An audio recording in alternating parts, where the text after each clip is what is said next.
starving yourself and overexercising fails in the long term. I call this calorie prison. I was probably around 4,000 to 5,000 calories for a long time. How long? Probably like 3 years or so. You know, you get kind of shamed for some of these things. If you increase your calories from protein, you most likely will. Do calories matter? When I shave my head all the way and the hair comes back, it kind of looks like bluish for a minute. It's weird. That's cool. Because it's dark, you know? Yeah. And then with this combination of like the shine, I keep forgetting that I have hair. So I don't even really comb it. And then it's just like fucking crazy looking sometimes. I'm like, oh my God. The sideburns are, I mean, we can't see them right now, but they're pumping. Yeah, it's baseball season right now too. It reminds me of like some old 80s like pitcher for the Oakland A's. Do you remember Eckersley? Oh yeah. Eckersley had some sick ones. Yeah. That home run from Kirk Gibson, I'll never forget that. You remember that? Nope. Oh, dude. I just remember the ball hitting Jose Canseco right in the head, and it went over the fence. Oh yeah. Yeah. I'm pretty sure Kirk Gibson hit a home run off of Eckersley in the World Series, and it's like the most epic, or at least playoffs. It's like the most epic home run of all time because Kirk Gibson had like a torn hamstring. Jeez. And he was just playing anyway. Dude. And actually, you know what? Now I think about it, the pitcher might have been the other guy they had, Stewart. The black guy, he was a really good pitcher too, but maybe, I don't know. Maybe see if we can bring it up. I was gonna say I could look it up, but this is fun. Yeah, see if you can find it. Who was the batter? Kirk Gibson. Kurt. I think if you typed in Kirk Gibson, it'll just like pop up because it's just sick. And when he does his home run, he just like limps around the bases because he's all fucked up. Ooh. Oh, it is Eckersley. Yeah. Okay. And they talked about how Eckersley, they just screwed him. They just talked about how he hasn't given up a home run in X amount. Dude, why do they do that shit? It's like, what the every fuck, time, bro? Yeah, baseball, they have the McGuire before the non-PEDs. Oh, yeah, his ass is all flat. He's just standing over there like, not on any gear yet. Nope.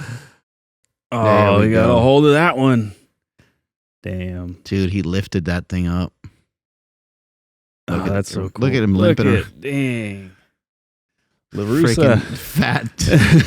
Lasorda. Lasorda, yeah, sorry. I'm thinking Karate Kid. Yeah. LaRusso. Same era. Amazing. Lasorda. Anyway, I don't know how we got on this, but we're talking about sideburns. Oh, okay. My bad. Yeah. Yeah, sideburns. Let's see if we can bring up that clip of Paul Saladino. Speaking of calories, I thought that this would be a good Saturday school. So welcome in, everybody, to Saturday School. Remember, we're on page 43 because I said so. And thank you for all the fans of Saturday School. Appreciate you guys commenting and supporting. Andrew and I have a lot of fun doing this. It just gives us opportunity to do something a little different with the show. And coming up soon, we are also kind of experimenting. So forgive us for the amount of time it might take us. But we're messing around and experimenting with doing some stuff with anabolic activities, which will be a future podcast from us as well that we're messing around with Kenny Williams. So stay tuned for that. That'll be neat. It'll be a little throwbacky where we just talk flat out about like lifting and being jacked and being strong and all that, because we don't always get an opportunity to talk about that on this show. Even though we love it, we love other stuff. So we wanted to talk about other stuff as well. Yeah, so potentially Saturday School might become Sunday School. Yeah, right. Based on scheduling. So yeah, keep an eye out for that. Anyway, let's check out this clip. Believe calories are linear. And I think calories in, calories out is misleading for people because the quality of the calories you put in affects the calories out. And what I mean by that is that the quality of the food you eat affects your metabolism. And this is what gets lost in calories in, calories out. I think that it's not controversial to say that eat less, move more is a complete failure. 96% of people in The Biggest Loser gain the weight back and more. So starving yourself and overexercising fails in the long term. I call this calorie prison. You cannot lose weight doing that sustainably long term. We were kind of talking about this before the show, and I wanted to get into this. Yeah. I think there are multiple ways to lose weight, and there's not a lot of ways to lose weight sustainably and healthfully long term that allows you to keep it off. So my hypothesis, my suggestion is that the way to lose weight is to think about food quality before you think about calories. So I don't think about portion control. I don't think about calories. I don't want people to think about that. I want them to think about improving the quality of their food first and foremost, and really not to think about those other things, which means if you want to eat steak and you want to eat tallow and you want to eat raw milk and you want to eat fruit, eat as much as you want and start with that. And if it doesn't work, let's go on to step 2. But I think the majority of people will lose weight effortlessly doing that, and they'll feel better rather than starving yourself and over-exercising. Damn, what's step 2? Yeah, that's exactly what I was going to say. He said a lot of great things there, and then I think he muffled up his own message, which I do that a lot myself. I will admit that. I think where his message went a little astray from the basis of what he was trying to say was where he brought up The Biggest Loser. Just because there's some individuals that go on a show and they do some really those people are obese, and they've been obese for probably a really long time.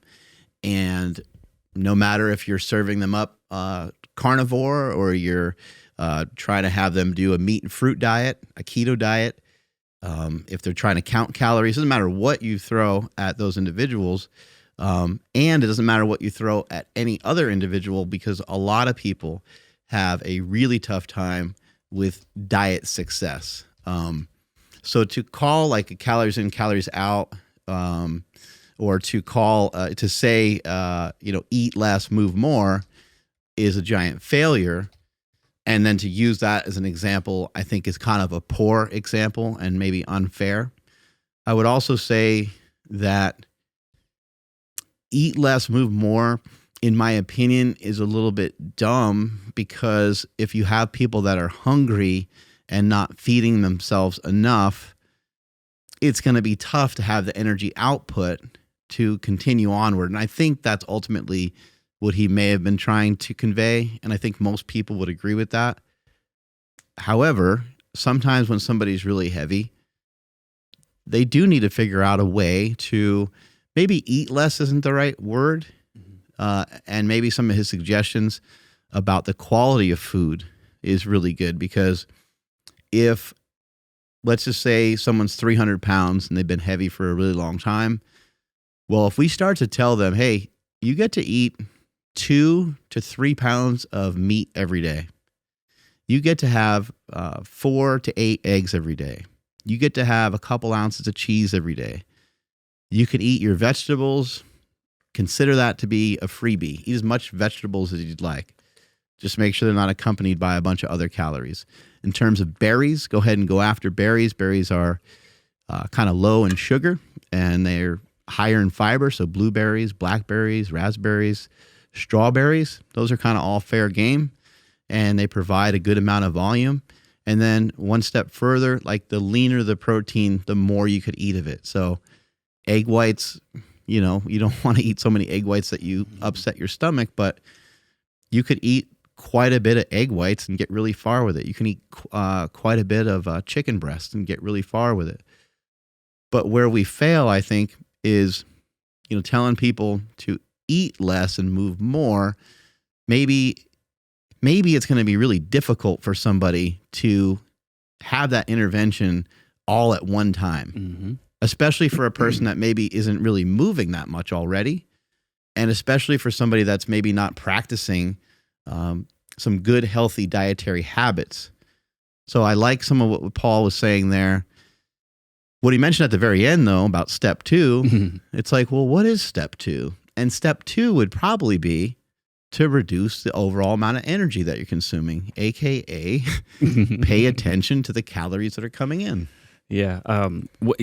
Dude, perfect. Because I was going to mention this is where when you're in a camp, you get in your own way, in my opinion. Paul Saladino being a carnivore-ish, I forget what it's called these days. Carnivore 2.0, sorry, my apologies. Where he gave a great example of why yo-yo dieting doesn't work, right? He said people that go on The Biggest Loser and they gain the weight back. And he said that's not, I forgot how he worded it, but basically it's not a good long-term solution. And so the whole eat less, move more for right now isn't going to work. But can somebody eat a tiny bit less every day for a long time? Can they move a tiny bit more for a long period of time? I kind of think they do. What would you say? Yeah, I would have to go back to, some of the example that I gave you off air of, I was 330 pounds at one point, and while I may have registered as obese, I certainly had a lot of muscle mass back then as well. Oh, yeah. And it was for powerlifting purposes, and I was like kind of intentionally fat, almost like an actor getting ready for a specific like movie role. I was getting big on purpose. It kind of got out of hand, and so it was actually kind of tough to get myself out of that spot. But just as a hypothetical, and I don't have real information or evidence of this, I didn't write a lot of stuff down or didn't track things meticulously, but I did weigh 330, and nowadays I weigh 230. And to go from 330 to 230, while I was very active when I was 330, I'm way more active now. It's not uncommon for me to run 5 miles. I ran over 5 miles for like 140 days in a row. I'm very, very active. One day after a run, I went to just look at my step count, and it was like over 50,000 for the day. So I'm active. I'm lifting on top of that. I'm doing a lot of things. I'm way more active than I used to be. And let me get back to my point here. When I was 330, I'm just going to completely estimate this. I don't really know, but I think I was probably around 4,000 to 5,000 calories for a long time. I would eat pretty normalish during the day. Wouldn't eat a crazy amount of carbohydrates. I'd have, different types of meat, eggs, things like that. Things that were pretty nutrient dense, and I didn't care about the fat calories at that time when I was powerlifting. Then when I was done with my workout, which is usually later on in the evening, when I'd go home is when I would eat and eat and eat. And I would eat kind of a little bit of everything. I'd eat dinner, then I'd usually eat something else after that. Maybe it was like a leftover from the night before. So I'd have kind of like a double dinner. And then that's when I kind of had to assess, especially when I was like 270 and 280, when I was coming up and trying to specifically gain weight, I had to make a call on, do I think I need more fuel? And that's when I would eat like, Ben and Jerry's or these different things. And we could look back at it now and say, oh, maybe we could have had a different strategy. Maybe we could have had better food choices then. But it was a lot of fun, to be quite honest, to do that.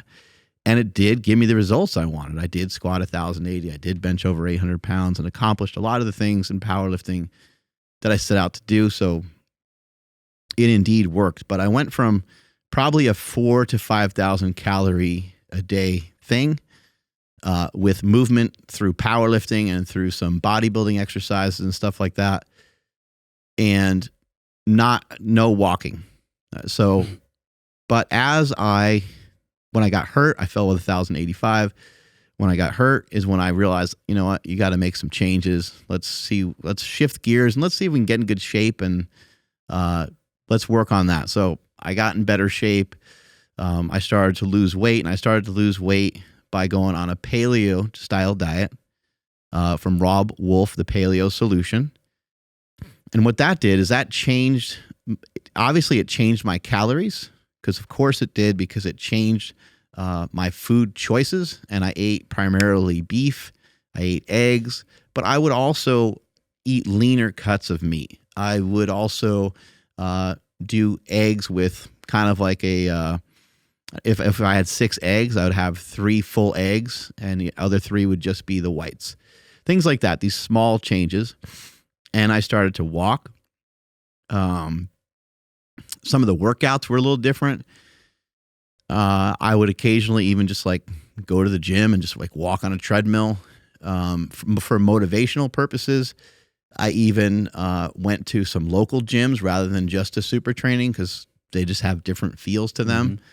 And it was nice to walk into a different gym that had different options. It gave me motivation. And so I had a lot more movement. So yes, over time, I weighed 330 and was probably in a 4,000 or 5,000 calorie range to where I am now at 230. And nowadays, I guess on a day where I maybe eat quite a bit, I might be at like 3,500 calories, or maybe, or maybe somewhere between 2,500 calories and 3,500 calories So quite a bit of difference there. Plus, I move a lot more. So those things did shift, but it was over a really long period of time.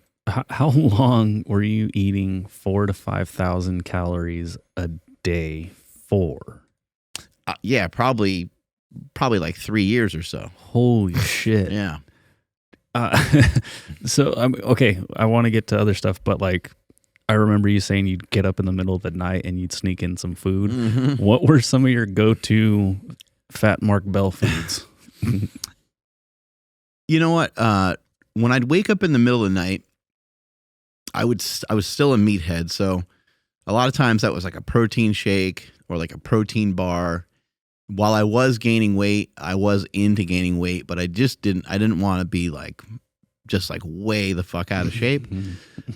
So I wouldn't go too crazy on that. But usually the thing that I ate before I went to bed was usually like ice cream or something like that. And that's when I would like kiss my wife goodnight, and I would say our bedroom was upstairs at the house we lived in at the time. And I'd say, I think I need to go back downstairs and eat more. And she'd be like, what? I'm like, yeah, I need to be bigger. So I would stay up, watch TV for a little bit longer, which also was a bad habit because I would go to bed kind of too late.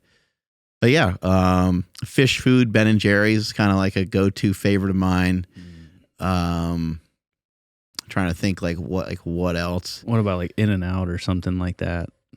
No, I was too lazy to like get in my car and like right, yeah, but like during the day though, like yeah. So during the day, the way that I ate then is so ridiculous compared to the way I eat now, but it still wasn't as crazy as you might imagine.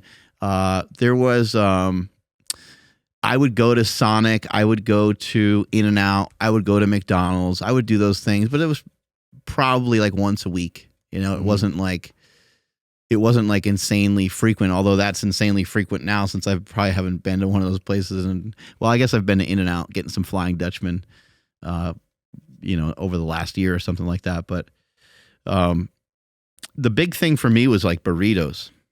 I loved burritos. So I would get, there's just here in Northern California, there's a lot of great Mexican food places. Tons.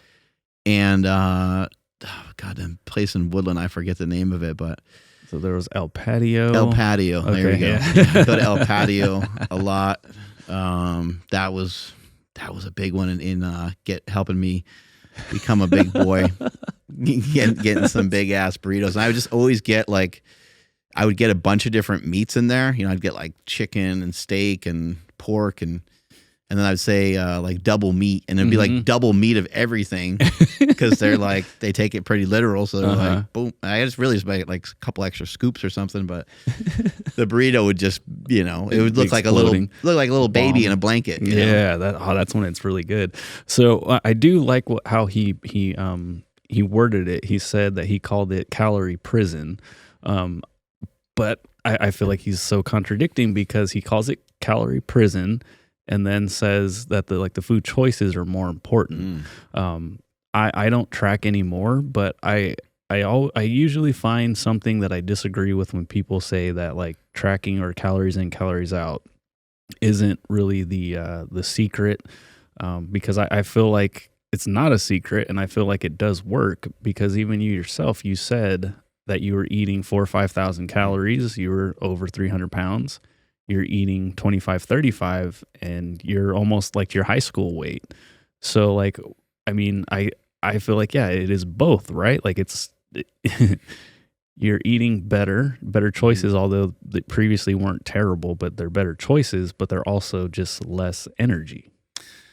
Yeah. So there's a lot of great stuff to get into within that. So here's some of my beliefs, and they line up with Ted Naiman. That's where I got a lot of these beliefs from. He has this idea and concept of protein leveraging. You may have heard me talk about it on this podcast before. It's something I adopted a few years back, and it's worked great for me. So people at home, you can try this out for yourself and just do an N of 1, do a little experiment. Just rev up the amount of, increase your protein percentage. So if you are someone that tracks your calories, you can look at like what percentage of your diet is made up of calories from protein. If you increase your calories from protein, you most likely will not gain weight. If you increase your calories from protein, you most likely will not gain weight. The average American diet, I think they say people are between like 12 and 14%. I don't know how they get some of these stats, so who knows how accurate that is. 12 to 14% protein. And it's my assertion and my belief that if people simply increase the percentage of protein that they eat, that they would lose weight. Now, maybe they need to walk and do a couple other things, but if people went from, let's say, 13% to 18% protein, I think they would notice a big difference. Now, it would take time. And the reason why something like that could potentially work is because protein is not an efficient energy source. It also takes calories, it takes energy to actually, to break protein down, basically. So protein, I think the reputation of protein having 4 calories per gram, I think is a little bit off. I don't think it deserves that. I think it deserves maybe 2 calories or maybe only 1 calorie. And I also kind of have a theory that's very much bro science, but I think that protein is a 0 calorie, because for people that lift, I think that protein ends up becoming part of you. And so people that are lifting, people that are training, that protein is just going to be something that's going to be an amplifier of your metabolism to help you burn more calories. I know. Go ahead, shoot me. It's some wicked bro science I'm spitting over here, but I don't know. I that's just kind of like I have a hunch about that. And I think that for the people that lift, it's going to make an even bigger impact and make a bigger difference for them to consume more protein for multiple reasons. But again, protein is not a great energy source. So now we're left with 2 energy sources for people, which is fat and carbohydrates. Some people go with a lower carbohydrate diet, and a large percentage of their calories come from fat. And some people tend to run a little bit more off carbohydrates. There's some people, our friend Chris Williamson, he hates lower carb diets. He thinks it's crazy, and he's tried it before, and he's just like, it feels gross. I don't like it. I don't have good energy. And I've met other people like that before. And there's some people that really seem to just burn through carbs and burn through sugar really, really well. And that's how they get along. They dig it. For me personally, I've always liked fat. I've always liked to eat things that have kind of a fattier texture. It's actually really difficult for me to diet. It's difficult for me sometimes to chop calories out, because so many of the things that I eat are pretty calorically dense. The meat that I eat, fortunately for me, comes from Piedmontese, certified Piedmontese. It's a specific type of cow where the cattle is leaner than other cows. So the cut of meat that you have sometimes is even more than half the amount of fat that you might get in like a regular standard ribeye. It'd be half the amount of fat from a Piedmontese steak. And more recently, I've been getting some of their bavette steaks, grass-fed, grass-finished. Mm-hmm. I want to say the whole thing only has like 8 grams of fat, and it has 100 grams of protein. Yeah. That is a fucking beautiful thing. Now picture, somebody eating like 2 of those in a day, which is a giant, pretty good, not giant portion, but this is a pretty large portion of steak. If you were to eat 2 of those in one day, like, you would be pretty damn full. I don't know if you might have cravings. You might want to eat something else. Mm-hmm. But man, I don't know if you need to eat much else after that. And that would be an item that has a lot of density in terms of its nutrition, its macros, its micros, but also would be really low in calories. Ate 2 of those, you'd only get like 16 grams of fat. So that might not be a great idea to do for very long, because we know that the fat calories are too low. It can wreak havoc on your hormones. But anyway, I've learned over the years that for me to protein leverage, I have to do it in some tricky ways because of what I just mentioned. A lot of times I like to have some meals that have a pretty good amount of fat. So the Piedmontese steaks is something that's, and just their ground beef, they got 96% ground beef. somebody might think like, oh, that's probably horrible. No, it's fucking delicious. I don't understand how it works. But Andrew's shaking his head over there. It works. Let's just tell people how they can get hooked up with some Piedmontese. Yeah, just head over to Piedmontese.com. It's PIEDMONTESE.com. At checkout, enter promo code POWER for 25% off your entire order. And I forgot exactly. I think it's $150 or more. Maybe it's $200. I think it's $150 or more. You get free 2-day shipping. So the way I like to do it is I put my order in like on a Saturday or Sunday, and it gets there by like Wednesday. So it's pretty quick. And I don't know what it is about the ground beef, like especially the ground beef. Like it should not taste that good, but it does. And then some of them, like the flat irons and stuff, like it's like as lean as a chicken breast, but it tastes way better. It's freaking wild. And what you're saying about the protein leveraging, because I don't want to forget, I tried to debunk Mark's theory that he came up with about like you can just load up on all the protein and you won't gain weight. I was like, all right, dude, like, okay. This was when I was like, my feed was full of Greg Doucette and Lane Norton talking about the law of thermodynamics and calories in, calories out is all that matters. And so I was deep into tracking, and I'm like, no, if I want to drop a little bit of weight, my calories are going to be here. If I want to maintain, they're going to be there. If I want to gain, they're going to be here.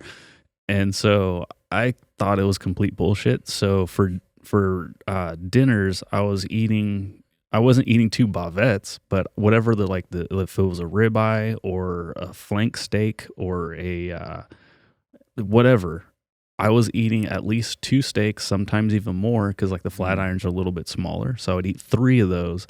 And I just did that every day. Everything I was eating, I was just loading up on protein. I was eating anywhere from 300 to 400 grams of protein every day. I could not sustain it because I was really full, but I did not gain an ounce. Like I maintained whatever I ate. I don't remember what it was, but like it. We had Alan Aragon on the podcast about talking about that study, how they gave a certain group of people extra protein or extra calories via protein, and they didn't gain weight. They were just like, the protein just disappeared. And so it's like, again, it sounds crazy because you're like eating more and, again, the calories in, calories out. But when it's protein, it's like, the fuel is burning itself as it goes in basically. And it's a really good trick. It's a good hack. It works great. And, another thing to keep in mind here too, and it could be something that's at play. Like I just want to kind of point out, like, I don't really fucking know. Like I don't know. Mm-hmm. But I also would say that nobody knows. Like nobody really knows the fuck's going on. When it comes to calories, we know that the calories are a unit of measure that could be agreed upon when it's outside the body. But once it goes inside the body, depending on where you're from, your genetics, your hormones, how well you slept, your circadian rhythm, how much sun you got, how much moonlight you got, how much blue light you've been exposed to for the day, how much stress you had, is your cortisol high, how is your liver? Did you drink that day? Did you have any alcohol? How much caffeine did you consume? The human body is a giant fucking computer, and it's always computing and it's always working on trying to figure out the way for it to be the most efficient. And some days it's going to be less efficient than others. If you didn't sleep well, there's some research that shows that somebody with like one bad night of sleep, they can register as being like pre-diabetic when they wake up in the morning, having their first meal. So it's insane the differences that there can be. And a calorie outside the body, yes, this thing has 9 calories. This gram of fat has 9 calories. This thing of carbohydrate has 4 calories. This thing of protein has 4 calories. But once it goes inside the body, once you consume it, what about digestive enzymes? What about how much saliva someone produces? What about someone's gut bacteria? What about the gut microbiome, which we don't know a ton about? What about if somebody doesn't digest legumes really well? What if someone has a gluten intolerance? What if somebody is lactose intolerant? What if somebody has a food allergy? Like, what happens if someone has a food allergy to a certain type of nuts, but it doesn't make them like sick and die or anything like that. But like, what's the impact of that? And that's why I say like no one actually really knows. There are certain things that we know some stuff about, and it does appear that when people do track what they eat, that they can have a really good outcome in terms of whatever their goal is. So if someone tracks what they eat, whether they're eyeballing it and just looking at it and learning, and they read a bunch of food labels, or whether somebody's weighing their food, or whether somebody is, literally writing everything down or using an app, we know that can be really beneficial. There's a lot of people like myself, and there's a lot of people like Paul Saladino who will say, I don't track. But that's not true. Everyone tracks. Paul Saladino is about as crazy as you can get. He's batshit crazy, right? When it comes to the food intake, he's not going to consume something wrapped in plastic. He's not going to consume. I mean, maybe he does if he has to, but he is really going way out of his way to try to go grass-fed, grass-finished, organic. He's not eating processed foods. He's going way out of his way to make sure that he's eating the highest quality food that he can get his hands on. And same with myself. And so I'll be like, yeah, I don't track. But no, I'm tracking. I'm paying attention to everything. Even if I eat 2 tasty pastries in a day, the product from Legendary Foods, that's absolutely amazing. I'm sitting there kind of being like, man, I don't know. You probably shouldn't have eaten those tasty pastries, bro. Like, what the fuck are you doing? And it has 180 calories in it. And here I am, running 5 miles every day. So it doesn't really matter like what person you're talking about. If they are in fitness and they're fit and they're in good shape, they're kind of tracking something and they're paying attention to it. There's a lot of bros too that will be like, no, man, I seriously, I don't track nothing. I just like look at the mirror and I flex and I'm jacked. And even those guys are like, well, yeah, I make sure I get 200 grams of protein a day. Like everyone tracks a little bit of something. For myself, yes, I like to use the mirror. That's really helpful for me. And I also use my scale. So I don't weigh my food, but I weigh myself. So I used to kind of pick on the whole thing. I used to be like, this is stupid. But what I realized is that's not helpful. And I made a mistake with it. And I'm willing to admit it. It's not helpful. Like, I think that's what I'm trying to figure out as I get older is what's helpful and what's useful to people. So weighing your food and being meticulous about it, it might be necessary for a lot of people. It might be, is it the answer? Well, I don't know. Is semaglutide the answer? Or some of these things that you can get from a doctor, from pharmaceutical type of thing? Like, are these things the answer? Well, I don't know, but I think they're tools and they can all be beneficial. Why don't we kind of come together and say, you know what, all these things are a good idea. Let's try to figure out what's going to be a good idea for you. Paul Saladino is crazy. I don't know if you saw the reel that he put together where he took fucking coconuts through the airport because he didn't want to buy water that they had there because it was in plastic. And so he had just a sack of coconuts that he took through TSA, and he's like on the plane, like eating his. All right, dude, we get it. But how do you help somebody? Because I tell them to load up on protein, and I get some responses along the lines of like, well, I thought eating too much protein was bad. My doctor says, even though they don't check with their doctor when they go have beer. Right. Like, you didn't check with your doctor there, but you want to check with them here. All right, cool. I get it. So yeah, how do you put this into practice how do you have somebody put this into practice? I think it takes time. And I think, all you can do is kind of like encourage, and you can ask people like, what are some foods that you really enjoy? Like, what are some, I guess, let me change the question. What are some natural, unprocessed foods that you really enjoy? Because the first thing that people could work on is removal, right? Like, they can work on just maybe, and not complete removal, but they can work on just maybe eating a little bit less of some junky foods. You know, if you're talking to somebody and they run down the list of stuff that they eat and they're like, yeah, I have 2 burritos from McDonald's, you know, the sausage burritos, and I have the hash browns with it, and I have, you know, a coffee, and then for lunch I eat Chipotle, and for dinner I usually roll through some fast food type of place. Like, oh fuck, okay, you know, with this person you're really kind of screwed, right? But you know, or if I get home, you know, and you know, the family's still awake by the time I get home, we order pizza, you know, and it's like, man, like there's no, like, so low protein in the diet, and it's a lot of processed foods. Most people have a hard time when they come home from work. They're usually like really, really hungry, and so they smash the pantry and eat a ton of food from there.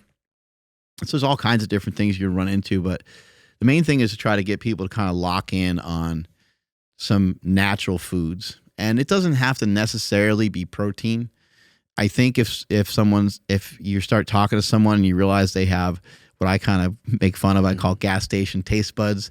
If someone has gas station taste buds and they only like the flavors of shit that you would see at like 7-Eleven, then it's going to be a little tougher road. It's just going to take a little bit longer time. And I think you need to be kind of cautious and conscious of the fact that this person's not going to love the 0 fat, 0 carb Greek yogurt that you recommend. They're going to taste that. It's going to be so bitter and sour to them. They're going to be like, oh my God, it's too much of a leap. Maybe down the road, maybe they'll enjoy that and think it tastes good, but not in the beginning. So you have to kind of meet them where they are. And if they're like, man, I don't know, I don't really like a lot of that stuff, you say, well, how about some fruit? Like, it's really rare. I've never run into anybody that's like, I hate fruit. Like, I won't eat it. There's usually like some piece of fruit you can find. I actually found more recently that, you know, oranges are awesome, but they're like kind of a pain in the ass. But then I figured out cuties, which I haven't really known about for some reason, which is kind of like a tangerine. And you just can rip those things open so easy. There's no seeds in there. It's nice little nutrition. You have to kind of work for it a little bit at least. It slows you down a little bit. Yeah, it slows you down a tiny bit. But look, we got like apples, and I mentioned berries earlier. I think berries, you can eat as many berries as you want. It's not always easy to manage these things and to keep them fresh in your house and stuff, but there's a little learning curve to everything. You know, and you start to find out, okay, well, what else do you like? And they like some yogurt. And say, okay, try to find a yogurt that has the most amount of protein in it. And that one that you like. And maybe it has some sugar in it. It's like, well, that's not our fight just yet. You know, we can work on that some other time. But there are options out there nowadays where things do have less sugar in them. And there are so many options, as many options as we have for shitty, convenient foods, which we're already all like hooked on. So it's easier to go that way. There's also an option, like, just because you're using DoorDash doesn't mean that you have to get Chinese food. Like, you're using DoorDash, you could get anything. You can get anything. You can get whatever you want. You can get a steak from a particular restaurant. You can get a nice salad. There's like a lot of different options. But back to the protein thing, some of the easiest ways to add protein in, first of all, you got to figure out, like, what do you like? So if you're someone that likes cheese, you can carry around a cheese stick here and there. Fucking easy. If you like meat, maybe you carry around some of these like Piedmontese beef sticks. There's all kind of beef sticks and beef jerky. There's all kinds of different things. And what are, just kind of walk yourself through what are some forms of protein that you like. Do you like, maybe you hate chicken breasts, but you like chicken thighs.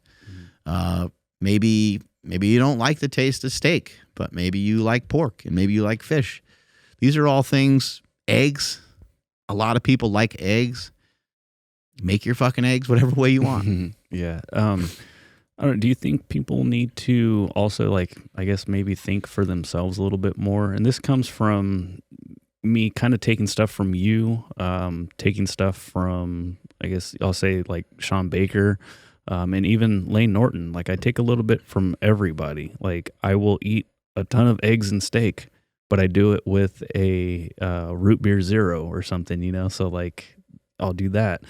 But then I will only eat 2 meals a day, so I'll fast in between. Mm-hmm. So you can see like it's kind of like all kind of piled on itself to create a diet that works for me. 2 meals a day, like Mark Sisson, right? There it is. Yeah, Mark Sisson. What do you think is the ultimate thing that's driving people to eat what they eat right now? And so this is what I think people are. This is what I think people are faced with. I think people are faced with going through the day the same way that it would be if you took your glasses off and tried to go through the day. I think we all blurry and fucking tough, and you probably have a headache and stuff, right? Mm-hmm. People are in some difficult spots. They develop some bad habits. These foods have been around for a long time now, and they're part of our life. They're part of our society. You get kind of ridiculed if you don't eat them. People think that you're stiff and you're not fun if you don't drink. Oh, come on, just have the cake, man. Like, it's a fucking kid's birthday, man. Like, what? You get kind of shamed for some of these things. And it's not an easy thing to like make the switch, but I heard this quote recently and said, everyone has 2 eyes. Well, not everyone, unfortunately, but everyone that has 2 eyes doesn't still have the same vantage point. Like, you and I could be somewhere, and we could be in Bodega Bay, and we could be standing in the same exact spot with a beautiful view of the ocean. And I could go and I could say, man, that is so amazing. Look at that, man. Look at the moon. The moon looks fucking awesome. But meanwhile, you were looking at something totally different. Mm-hmm. We're standing in the fucking same spot, but we're 2 totally different people with 2 totally different interpretations, 2 totally different backgrounds. So I think they're kind of up against it. And I think a lot of people think that the hill is way too hard to climb. So they won't even, they're not encouraged. They don't feel good about taking that first step. And the first step, in my opinion, can come from 2 different spots. It can come in the kitchen, or it can come from doing something like a walk. Or I guess maybe there's a third option too, which is in the gym. Mm-hmm. So you got the gym, the kitchen, and your feet. Yeah. Move your feet around a little bit. See if you can get into a gym. A lot of people seem to be able to, in my experience. There's so many people that I've worked with before. They don't have a problem with doing a couple 10-minute walks a day. They're like, that's been great. And they're like, yeah, I've been getting it. I've been going to the gym too. Like, okay, cool. How's the diet? And the diet is usually the tough one. The diet is usually the one where people, they have to make a lot of adjustments. They maybe they have kids and they're like, it's tough. Cook for the kids, and we have lasagna. And well, there's nothing wrong with lasagna, but could you use a leaner sort? Like, I eat a lot of these things. My wife cooks, and she doesn't make lasagna necessarily, but like we've had meals like that before. But she cooks like normal shit that you would stick in the oven, and it's none of it's complicated, none of it's hard. But if there is anything that's maybe difficult about it, is just there's a little extra thought in it. Like, I don't want to make a meal for me or Mike. Like, why are your kids eating so poorly? Like, what's going on with that? Let's have the whole family eat a little bit better. Now, is there going to be a period where your kids are like, it's a little dry? Mm-hmm. Yes, there will be. And say, well, we're trying to use some leaner. It's going to take a little while to figure all this out. And you're going to have to use the 96% lean ground beef and maybe the 85% too. You might have to take the 2 and combine them.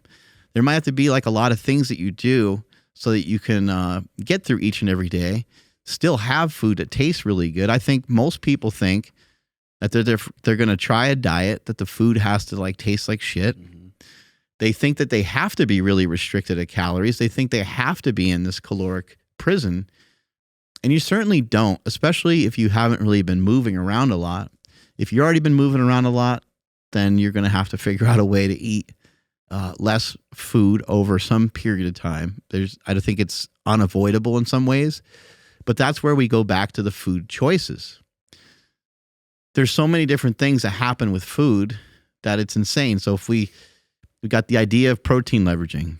We also have this idea of cooled down carbohydrates. So if you take rice and you take potatoes and you take some of these things, even if you just let them cool, they don't have to necessarily be cold. But my understanding is if they're cold, the carbohydrates are reduced even further.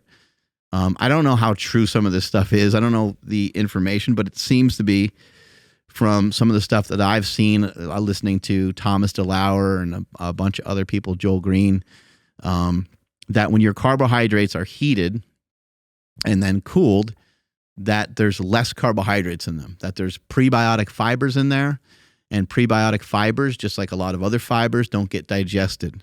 And because it doesn't get digested, it doesn't count as a calorie. So 100 grams of carbohydrates from a thing of rice that you may have heated up now might be 70. It's going to be these little things that will make a big difference over time. So I think to kind of go back to your question of, people going around with their glasses off all day and seeing things as like being kind of blurry and being kind of confused and kind of bumping into stuff and trying to find their way. It's going to take a long time. But the only thing that you're not allowed to do is quit. That's all you have to do is try to be in the fight every day. Think about it as a fight. Think about it as a battle. And all you need to win the fight or the battle is a fucking sword and a shield and a skill set. But it's going to take you a long time. Like maybe this sword is 30 pounds. It's going to be hard to swing. Maybe the shield is heavy. It's going to be hard to protect yourself at all times. It's going to take a while. How long will it take you? It might take you 3 years. It might take you 5 years. It might take you 8 years. But think about how much better off you're going to be in just a couple of days, 5 days, 10 days, 30 days, 100 days. You start to get into anything that starts to last about 3 months. You're going to have some really great progress in the course of 3 months. And even in the course of 3 months, if you made some of these efforts and rearranged your life and you didn't lose the amount of weight that you wanted, you're still getting healthier.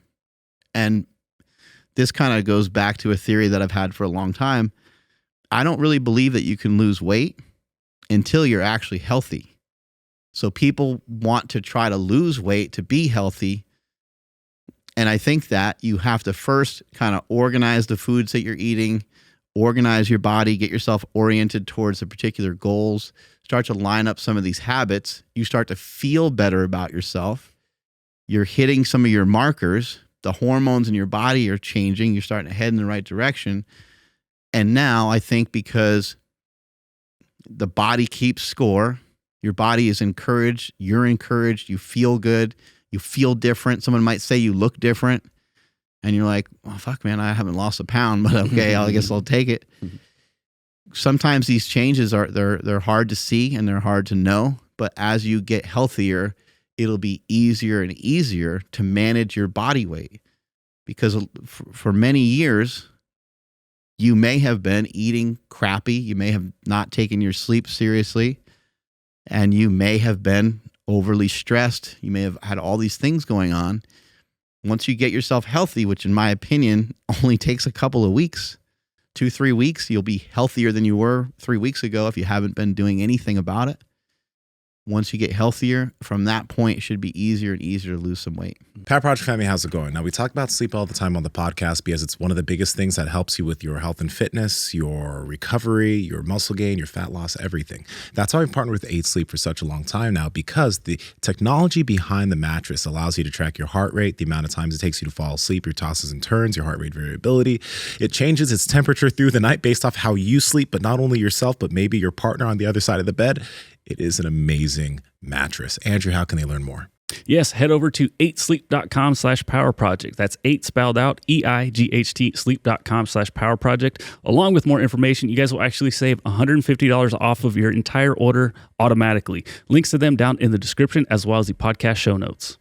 We're really screwed, aren't we? Humans, that is. Everywhere we turn, there's some yummy food. Oh, yeah. Looking at our schools, like the meals, like I know there's like memes out there that like compares like U.S. school lunches to like prison and shit. I don't think it's that dramatic, but like my daughter's high school like feeds they've bad food, like cinnamon rolls for breakfast and then like cheese pizza for lunch. Almost no protein in anything. And it's hard, man. Like this is us just kind of shooting the shit now, but like when you try to tell somebody like, hey, like when you go to In-N-Out, don't get the fries. It's like, damn, but those fries are really, really good. And don't get the bun. You're like, well, but the sugar bun is really, really good too. I don't want to compare this to lifting or anything, but like what makes you so passionate about like weight loss and trying to help out so many people when it comes to losing weight? Because obviously you get fired up for lifting. That's been your thing since you were, I think, 12.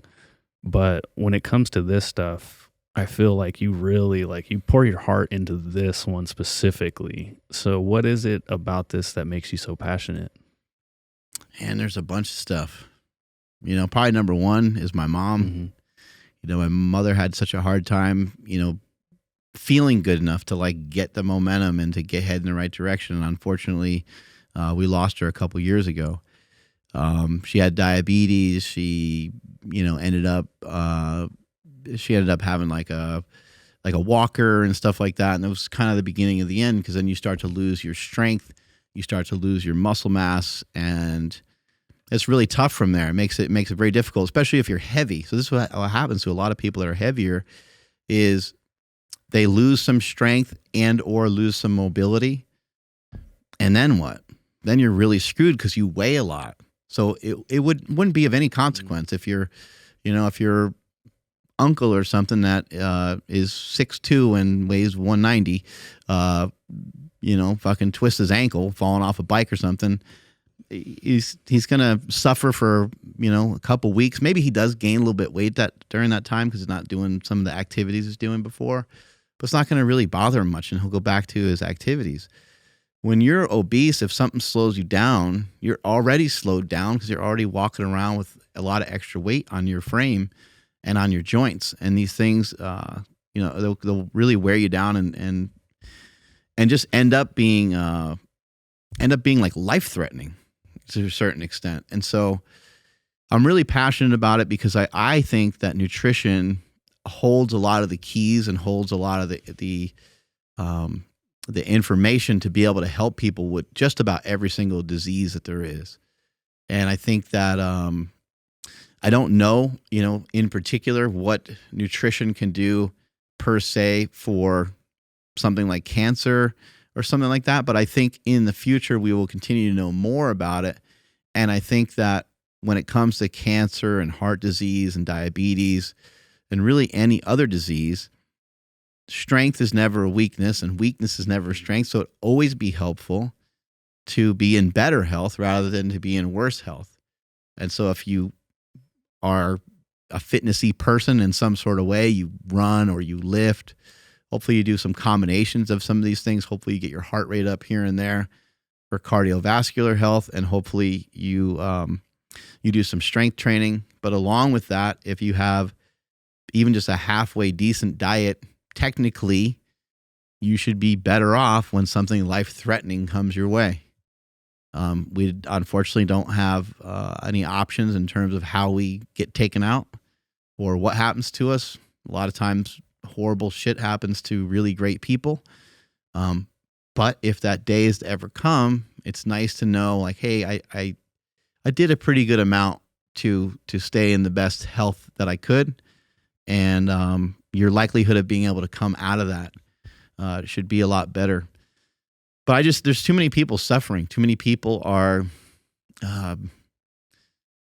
suffering in so many different ways. They're suffering just because they're unhappy because they have extra body weight, because they don't look like somebody else, or because they feel that they're ugly. They feel that they're fat. They feel that they're not part of. Even though our society is getting bigger and bigger, I still think that when you're fat, you feel like you're not part of the normal society, and it's not a good feeling. I think that people are embarrassed. They're embarrassed to be sweating when not everybody else is sweating. They're embarrassed to I just think it's like, it's a thing that's been kind of shamed upon for many, many years, which that's a whole different topic. But, I think of people like my buddy Russell and just so many of these people that have struggled with their weight for so long, that I think it's important to grab. The only answer to this is to grab the people before they ever even get to that point, or before they ever even get close to that point. Mm-hmm. So I would love to grab the person that just gained 25 pounds who's a little worried about it. Mm-hmm. Like, man, I don't know what happened, but like over the last 3 years, I just all of a sudden, I stopped playing tennis and like, now I got a gut and I'm 42 or whatever. Like that's the guy that I want to, those are the people that I really would love to reach, because I think with some small tweaks, it's going to be easy. Now with the other guy, somebody who's gained 100 or 200 pounds, it's just going to take a really long time. And so many things are locked in. So many things are locked in your head to where you don't have good clarity.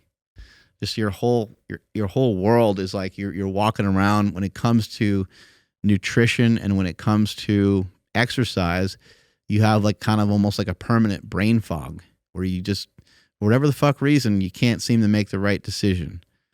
You are trying to make the right decision, but you keep getting pulled in the opposite direction. And so I would really love to be able to help people to kind of slay that inner dragon. And I think all it is a skill set. And I don't think there's anything to be afraid of. I think the important thing to remember is just not to quit. And by quit, I just mean completely turn your back on it and not do anything for your health. You don't stretch. You don't pay attention to your sleep. You don't do anything for your diet. You don't go to the gym. There's so many things that you can do where I could say, hey man, you're still doing okay. Did you do a couple walks this week? Good. You're in. Don't be all upset that you went off your diet. That's not a big deal. You didn't quit. You had a day where you ate. Okay, you got 2 days where you ate some. All right, you took the whole Friday to Sunday and a little bit into Monday. Oh, it's fine. You still got some walks in. You still hit the gym. You're paying attention. Okay, you're upset. You're upset and you're mad and you're sad and you're pissed that you did that. That's great. Let's fucking take that energy and let's get you head back in the other direction again. Something that I had said the other day, because I'm having a not the exact same conversation, but it's a conversation in regards to getting healthier through diet. And the thing that this person kept coming back to was in regards to their kids being unhealthy. The doctor had said like, oh, this is hereditary. But the diagnosis was like, I think diabetes, and then there was another one. But I just instantly went to, well, the diagnosis is not hereditary. The habits are, right? There's a lot of people that will say, like, my parents were big, their parents were big, they were diabetic, I'm going to be diabetic, or I'm already diabetic. I'm big because I have bigger parents and whatnot. Do you think somebody can break the cycle? Can they be a part of a big family, but then themselves not be the big person as well? Yeah, life is just, it's not always fair. Like you don't get to choose your parents. You don't get to choose. For some people, they got to work harder at certain things. Some people just, you probably never wanted to, like, you probably didn't love wearing glasses, but like your fucking eyes went. And, hereditary, environmental, nutrition, like hard to pin down. Like we don't know. We don't know enough information about that. But what we do know is that you can control, regardless of, I'm sure there's some circumstances that are always like outside the box, but for the most part, it's managing body weight is it's a modern thing, where people have a hard time managing their body weight. Diabetes is a modern thing. Type 2 diabetes is a modern thing. And it has to do with excessive energy, too much energy consumption. Even for someone that's thin, there's people that are thin that have just like just like they consume too much energy, they don't burn enough. So if there's people like my mother-in-law who ended up with type 2 diabetes like 15 years ago. She's not even heavy. So there's a lot of people like that also can fall into that category. But just to kind of put your hands up and say something's hereditary is ridiculous, regardless of what the disease is. Even if the disease can't be necessarily controlled by nutrition, which there's so much evidence that diabetes can be controlled by nutrition, and that heart disease to some extent can be controlled by nutrition. Your nutrition will always be helpful. It'll always put you in a better spot. It will always put you in a spot where you're a little bit stronger. And I think one of the things that I think kind of sucks is that we know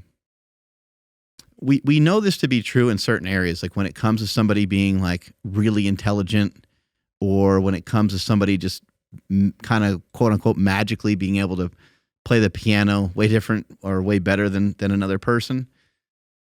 We can kind of like see those things. Those are like real tangible things. And you're like, yeah, okay, well, that kid, when he listens to music, probably hears something different, but there's probably something in his genetic makeup that allowed him to do that. And we see the same thing with obesity. I mean, sometimes somebody just has a propensity to be a lot heavier. Sometimes an entire family is pretty heavy. But there are also the habits within that household that are making those things even worse. Is being poor hereditary? Or is it more of like, well, I ain't never going to make it out of here because my uncle never did, my dad never did, no one ever made it out of here, so I'm going to be stuck here too. I think a lot of it has to do with your mindset and with, dieting and controlling your body weight is, again, it's a skill set. And it's something that takes time. And for some people, they never had to think about it. Some people have been really, really thin their whole life, and they didn't have to think about, oh man, how am I gonna fight? And maybe their parents were in good shape too, and they never had to think about, how am I going to avoid some of the traps that my parents fell into? So, yeah, a lot of it's just, in my opinion, so much of it has to do with the habits of the household, and I don't think it's just a genetic thing. Mm-hmm. All right, Mark. So then, what the heck? Do calories matter? Should we all start counting calories, or should we just say, screw it? We're not even going to worry about whatever the caloric value of our food is. I don't think the caloric value of food really matters that much.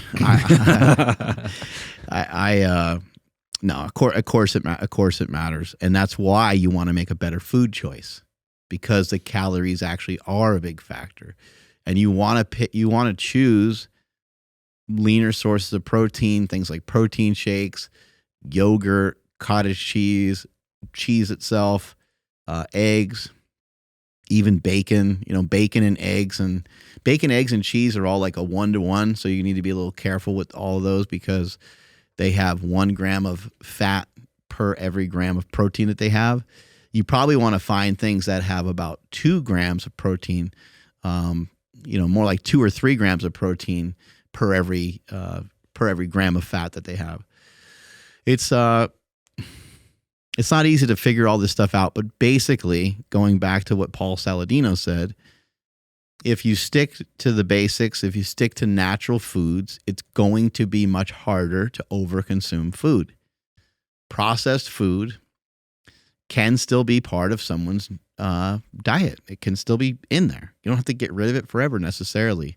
You don't have to necessarily condemn it, but you do need to understand that when you do eat those foods, that it encourages you to do that again. So making the right decision encourages the right decision again, especially when the right decision is amplified by a compliment. Someone's like, man, you're looking great. You're doing something different. And you're like, fuck, I'm so glad someone fucking finally recognized I've been busting my ass over here. But that's going to encourage you. You're not going to go home that night and fuck it up. No. You're gonna have a day where you interpreted your stress as kind of being more on the negative side. maybe it's fucking raining out and a sad song came on your way home and you're just kind of a blobbery mess, and the house is, you got shit all over your house and you need to clean that up, and just a bunch of shit just kind of went sideways that day. That's probably going to be the day where you're like, fuck it, man, let's just order some pizza. It's so nice just to kick up my feet, watch my favorite show, eat some pizza, and just chill the fuck out. Counting calories, I don't think that people have to count calories to be able to manage their body weight, but I think that people do need to learn about calories, because I don't know any other way. Like, you got to learn about it somehow or some way. My son, he's been doing some bodybuilding stuff in the gym, and he's been eating, he pretty much just eats like chicken breast all the time. He doesn't love steak, but he likes steak a lot, but he likes, when he cooks for himself, he cooks up, because we have steak all the time, so he cooks up chicken breast for himself, and he's conscious of that. And my daughter's fairly conscious of the foods and stuff, just because, like, I've been teaching both of them the whole time. Like, this is what I know. This is what I like to do. I'm going to pass this on to them, and they can kind of do with it as they like. They both eat ice cream probably 4 or 5 nights a week, but I'm not seeing them go back for seconds. I'm not seeing some giant bowl. And then also the ice cream that we have in the house, it's not like it's gone in a day. It's like it's there for the week at least. And that's with 2 of them picking at it, and every once in a while I might stick my fingers in there and have some of it too. But it's not an easy thing to figure out, but I do think that the message there from Paul Saladino, I think the main thing to take home from that, rather than to get riled up about anything he said, I think a good take home is that if you eat natural foods, that you're going to probably be heading in the right direction. The one thing I would disagree with was where he kind of made it seem like you get to eat as much of it as possible, and some of the things he even named in what he was talking about, they just have a lot of fat in them. And so I know from experience, like, don't threaten me with a good time, basically. If you say that I can't, gain weight with natural foods, like, I'll be like, yeah, The issue is when you start to combine fat and carbohydrates. So that's going to be something that people want to be mindful of. If you have some ground beef and you have some rice, that could be a really great combination. But if you have 80% lean ground beef and rice, it's going to taste awesome. It's going to be really fucking good. But that just has a lot of calories in it. And as you're eating it, unless you weighed it out, unless you paid attention to how much you're eating, you're not going to really be able to eat that much of it because it's so calorically dense. Now, that could be taken advantage of for the guy or girl that wants to be more jacked and wants to gain some weight. So I think that the people that are going to be able to maneuver the best, I think, are going to be the people that stick to whole foods, but also stick to leaner sources of protein. Yeah, and plus, how much butter are you going to put in the rice so that way it tastes even better? It makes it go through the roof in terms of flavor, right? Yeah, you got to weigh it out, but even then, it's like, no, that's just a calorie bomb. Yeah, that's all I got. What are you eating today? How about that? What does that look like? Well, I've been cheating on my now.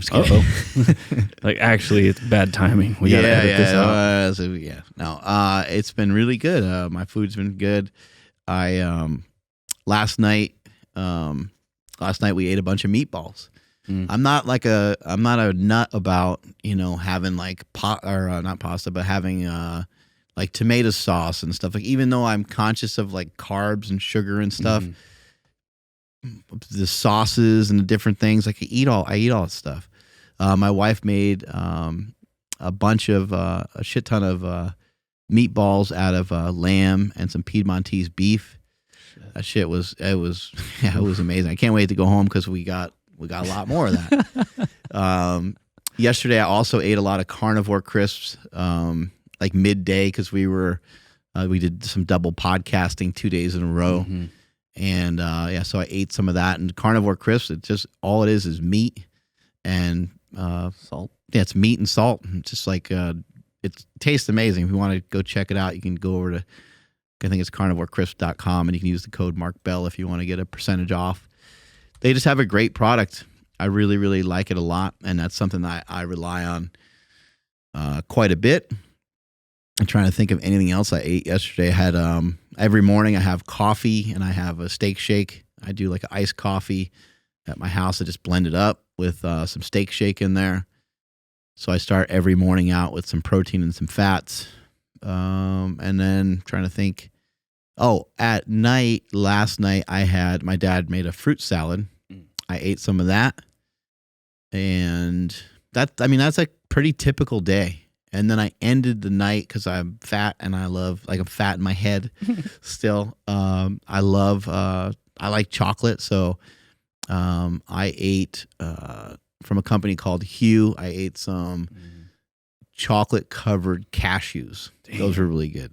But see, again, stuff like that is just, there's a lot of calories in there. So you have to kind of, you got to kind of make yourself like a deal. So what I'll do is I'll pour some of that out in like a bowl. I try to grab a smaller bowl and then I put it back in the pantry, and then I might get up a second time and do that again. But it's just a little block, for me to not sit there and kill calories. Mm-hmm. And then this morning, just another steak shake and steak shake and an iced coffee, and no, I didn't eat anything else today. So got it. So I usually save most of my calories for later in the day. Nice. So when this gets published, it'll be Easter Sunday tomorrow. So nice. let's say you're in the scenario where you are going to go be with family that's not necessarily health. I think everybody's conscious of it these days, but they kind of don't give a. It's right. Easter. It's a holiday. We're gonna have cupcakes because we're gonna get a little Easter bunnies, candy around and that, peeps all over.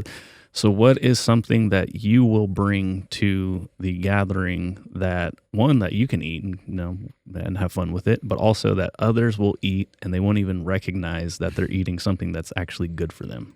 I think that's it's just a great practice. Mm-hmm. Like if there are family gatherings and you're not hosting them, is to just tell people like, hey, I'm going to bring, you're just going to always bring something, and whatever that something is that you bring could always be healthy. Mm-hmm. My dad always does a fruit salad, which I think is a really excellent choice. People always eat it. Yeah. People always like it a lot. I'm trying to think of like easier things too, but like meatballs is a great one. There's so many different ways to make meatballs where they're still health conscious, like in a slow cooker or something. So you just like scoop them out. Yeah, exactly. Uh-huh. Yeah, and you can figure out a way to transport them and all that stuff. But a slow cooker is a great way because you just bring the whole thing with you, and then you just plug it in at the person's house. The way we made them last night is we had some pork panko in there, and the pork panko adds flavor and keeps everything kind of crusted together, but you're not using like the breadcrumbs. Mm-hmm. And we made some pasta and stuff, and I think some of the kids ate some pasta. But yeah, in terms of like bringing stuff and kind of guarding yourself at some of these family gatherings, most of the time at most family gatherings there's some sort of like protein source of some kind. Mm-hmm. So just try to double down on that and do your best with that. And if what's being served is like fattier than you'd like and this kind of stuff, and you can kind of know that and you expect that to be the case, then just always eat before you go. Mm-hmm. That's the easiest thing, is to eat before you go. Bring something healthy if you can, and just blend in. Like, it's not hard to blend in. You're there with people for an hour or two. It's like, it shouldn't be that huge of a deal for you to like just go off plan slightly. But if you are a person that's like, on the heavier side and you're trying to really commit yourself to a diet, then you have to draw a line in the sand and you might not be able to eat what they're serving. Mm-hmm. Cool. Yeah. All right, Andrew, take us on out of here, buddy. Sure thing. All right. And down in the comments, let us know what you guys are going to take to the Easter gathering or whatever holiday happens to be around the corner, depending on when you guys watch this. So that way we can share ideas. I'm just going to make a fruit dip and then probably get some strawberries or something. And then just so that way I have something that I know for sure that I can kind of go to town on when you know, when you're amongst other people, right? Like you don't want to be the outsider, but you also want to have fun. So yeah, that's what I'm going to do. So let us know what you guys are going to do. Also, check out the couple Saturday schools ago, we talked about how athletes should be eating. Did he make it? Oh, he missed it. Damn. How athletes should be eating. That'll come up on a card floating around here somewhere. That was a really good episode. We got some really good feedback, so go check that out if you were digging this one. And make sure you guys hit the like button, subscribe, all that good stuff. Follow the podcast at MB Power Project all over the place. My Instagram is at I'm Andrew Z. Mark Bale, where you at? I'm at Mark Smelly Bells. Strength is never weakness. Weakness never strength. Catch you guys later.